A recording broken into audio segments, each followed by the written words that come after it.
Perfect. Lovely. Um, and how long have you been a teacher for? What are we at right now? I think I took a little bit of a break in between my children's births, Yeah. and then also stepped away to do a bit of hospitality. Yeah. Uh, but overall, probably around 8 years total. Wow. Perfect. Lovely. It's a while to be there. And are you enjoying it as a teacher? I am, yeah, love Yeah. it. It was good. It was good to step away and just be reminded why I need to return to it. So Yeah. yeah, Oh, lovely. Perfect. So I'll just kind of go in straight with the questions because obviously for time and stuff. great. So the kind of first section, I obviously sent you some questions. I have tweaked them, so they're slightly Okay, different because I wasn't too happy with them, but they're still similar. okay. So this is about the state of children's handwriting in secondary schools. Mhm. So the first one is, what is the current standard of handwriting among secondary school students? Um, so the standard is that it should be legible. I think that's really all that matters Yeah. in terms of secondary school. Like, there's no sort of assessment. It's really, as long as the teacher can read it and make Mhm. sense of the writing, then that's standard. Really, Yeah. it's a pretty low bar. Yeah. Definitely. Have you noticed a decline in students' handwriting quality over the years at all? It's hard to say. I've covered kind of a few different school settings. One being a public school in the U.S. Um, and then ISL, um, and I think public versus like an independent or private school setting, Hmm. that may be a bit of an outlier. Yeah. Um, and also the ages. When I was in the public school setting, that was a sixth grade class for about Yeah. 5 years, Yeah. and then the other half is the half of my experience has been in the higher grades. So Mm. difficult to say whether there's been a full decline. But I will say that there's less emphasis on like the practice of handwriting just with the move to technology. That's lovely. Um, Thank you. So, have you experienced in any poor or unreadable handwriting from any students? If so, Yes. how often does that happen? Certainly.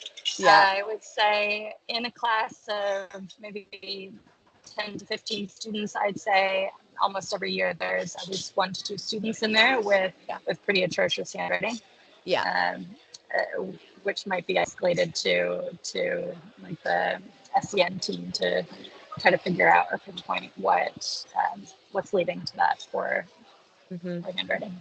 Hmm. And what do you kind of typically do? So, obviously, you said the SEN team. Do you know what kind of they do then to kind of help that student? Yeah, so it might be.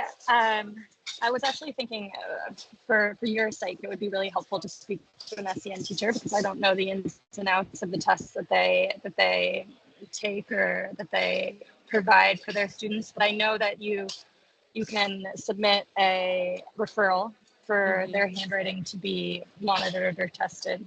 They then might do some um, like motor Fine motor. testing, fine motor Yeah. skills and motor testing.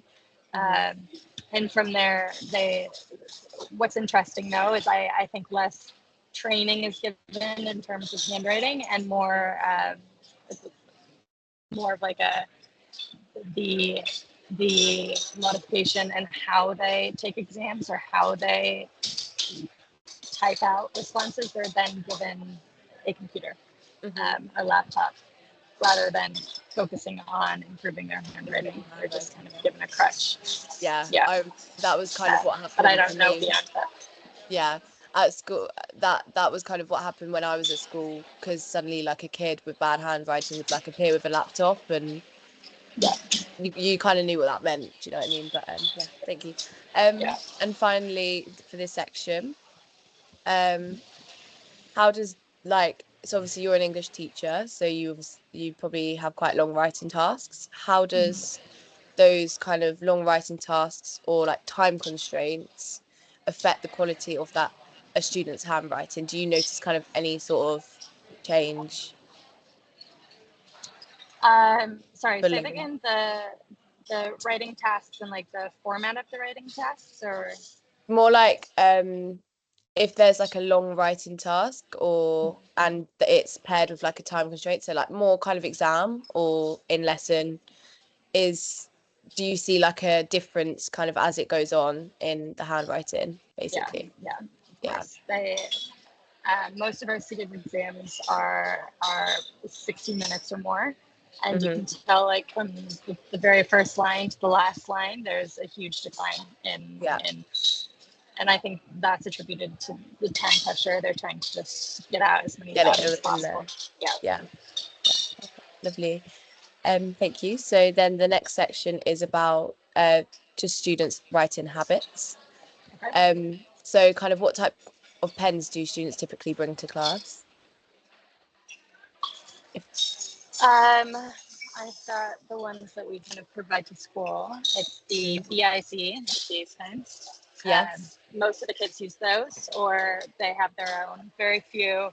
And I was actually just made aware of this recently that in the British school system, you graduate out of the pencil, and Yeah. you can only write in like black or blue ink. Yeah. Uh, so I'd say that rings true for British students, but Hmm.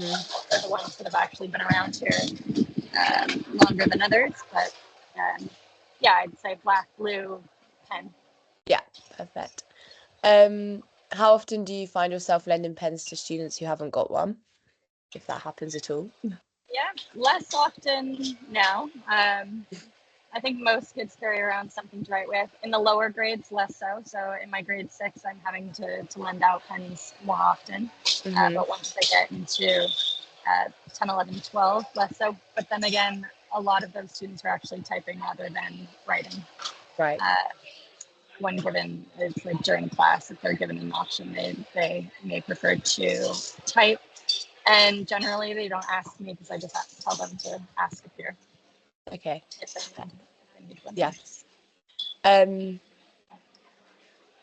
so do you kind of, as a teacher, then encourage more kind of the laptop, or is it more handwriting tasks kind of?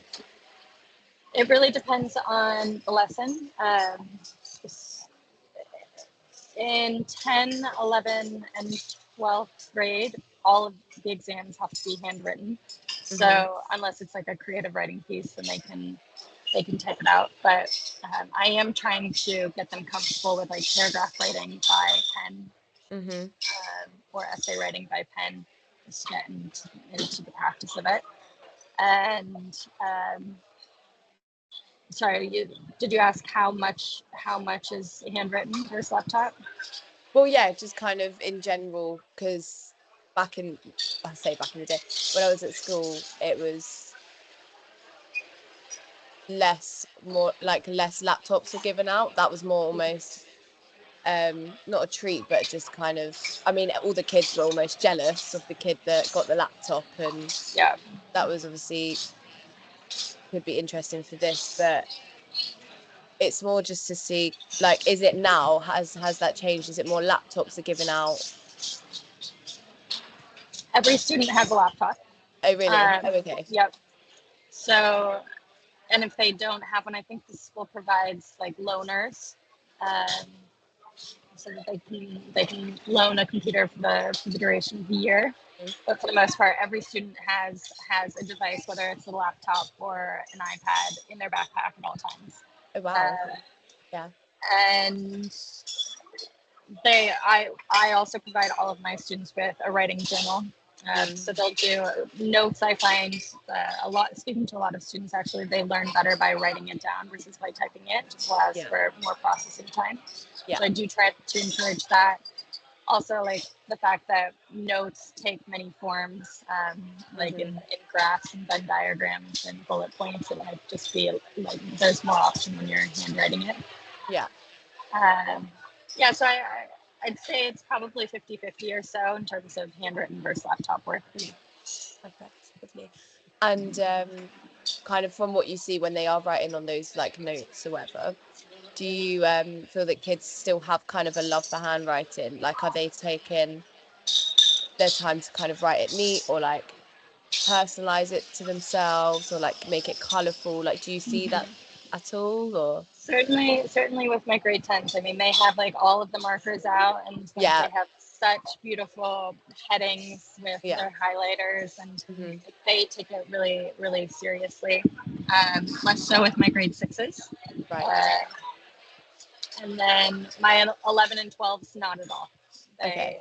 They would they whine and complain every time I tell them to write. They would Right. prefer to do everything on the computer. Yeah. Yeah. Perfect. Thank you very much. And then the final section is about the impact of technology. So do you feel that handwriting is still relevant in secondary school education then? In secondary, Yes. So key stage uh, 2, 3, I believe. yeah. Yes, I do. Um, I don't necessarily know where it would fit in the timetable of the day. Like Yeah. it would obviously. I feel like it should, or it would be placed under like the linguistic or literary classes. Hmm. But when there's so much else to squeeze in and jam pack into Yeah. the curriculum, then that is something that I assume all students have upon entry of secondary school. Like that's what Hmm. they should be learning in primary. Yes. Um, but yeah, I believe there should still be some practice and upkeep. I just don't know what that might look like, and whether that's is that a secondary responsibility. Mm. Yeah, I'm not sure. Yeah. No worries. Thank you.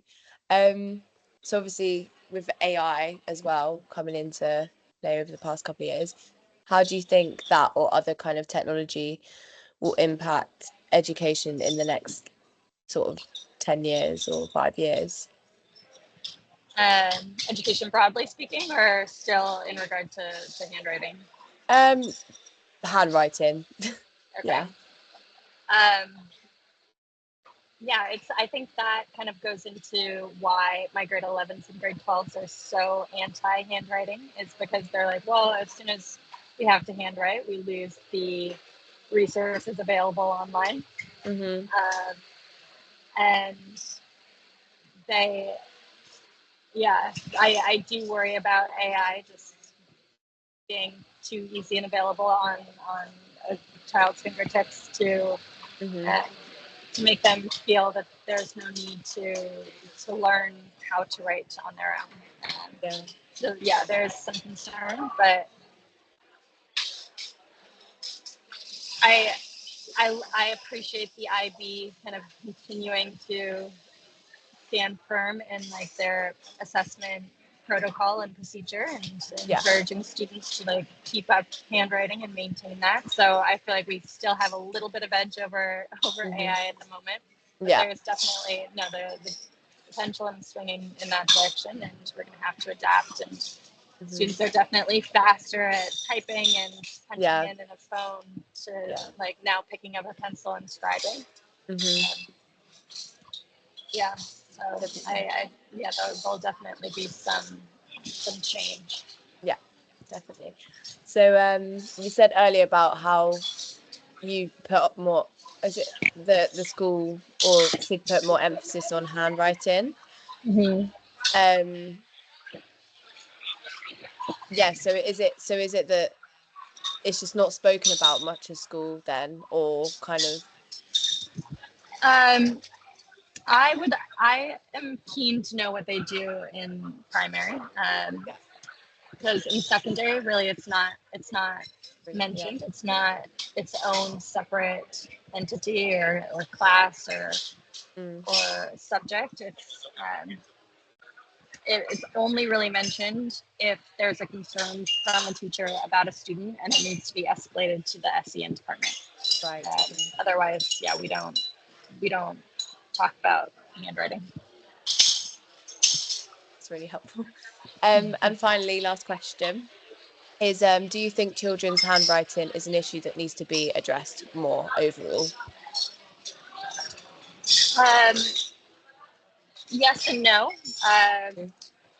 I I think for the students that are obviously falling through the cracks and escalate, like once they're in secondary, if a referral's been made that their handwriting is atrocious and it's unreadable, then yes, obviously there's been a problem. But is that problem large enough to warrant like a full reconsideration of how handwriting is taught in Mm. primary? I'm not sure, just because I don't have data on like Yeah. how many kids are actually falling through the cracks. Yeah. Um, I have a daughter now who's 5 and she's in kindergarten, and so she's obviously in the process of learning handwriting. Hmm. And to watch her has been really educational for me, obviously, because my understanding of handwriting is it skips all those steps, and I just see them when they're 10, 11, 12. Yeah. Yeah. Um, Yeah. but to watch the process is really interesting. Again, it might be worth interviewing someone in the PYP like Mm. early years, just to get a sense of like who, when these skills are really taught and how they teach the skills. I'd even be interested to know, and like what sort of interventions are made for students that aren't really reaching the standard that's necessary. Yeah. Yeah, definitely. Perfect. Well, that's all of my questions. So thank you very much for doing that. Mm-hmm. Um, just like, because yeah, basically something that I saw, this was literally the other day, but is that one of the earliest iPhone kind of ads for the Apple iPhone was, it was taglined "A better photographer built in," and it said on the ad, instead of teaching people to take the photos, why not teach the camera? Which is obviously Apple trying to kind of sell the phone, like say that their cameras are as good as photographers, if not better. Mm-hmm. But kind of one of the things about that with like technology, it's quite worrisome, because obviously before, technology was more a function to help us, and it's kind of obvious it's not got there yet, but it's starting to kind of almost take away what we used to value and do, like, if that makes sense. And so I kind of was basically with the brand Lammy, who do like writing instruments, was seeing if there's almost, because with obviously typing and smartphones and laptops, we have kind of lost the love and the kind of joy of handwriting Mm-hmm. for younger generations. And that's Mm-hmm. kind of basically what I was trying to see. But yeah, thank you very much. Yeah, no, It's it's really, fascinating. I really, really helpful. keep me in the loop about how this all pans out and what you find. I think it's I see a lot of what you see, so it's definitely Yeah. something to explore. Yeah, there's a lady called I believe it's Christina Rossan, but Mm-hmm. her book is not out yet. It's out in 2025, but she really, really talks about, because she has done podcasts, and she really, really talks about kind of um where like society's gonna go and the future of that. I think it's called oh, what is it called? The extinction of experience, or experience of extinction, one of those. But it's a really, if you, but yeah, if you're ever interested, she's like a really cool person to kind of see, and like watch how she kind of words it. It's really, really interesting. But yeah. Okay. But yeah, I'll thank keep an you. eye out. Yeah. Right then, well, thank you very much. Yeah, thank you. Good um luck with everything. Thank you. And yeah, let me know if you need anything else. Yes, thank you, thank you. Yeah, All right then, take care. yeah, you Goodbye. too. Bye Bye, bye. bye, bye.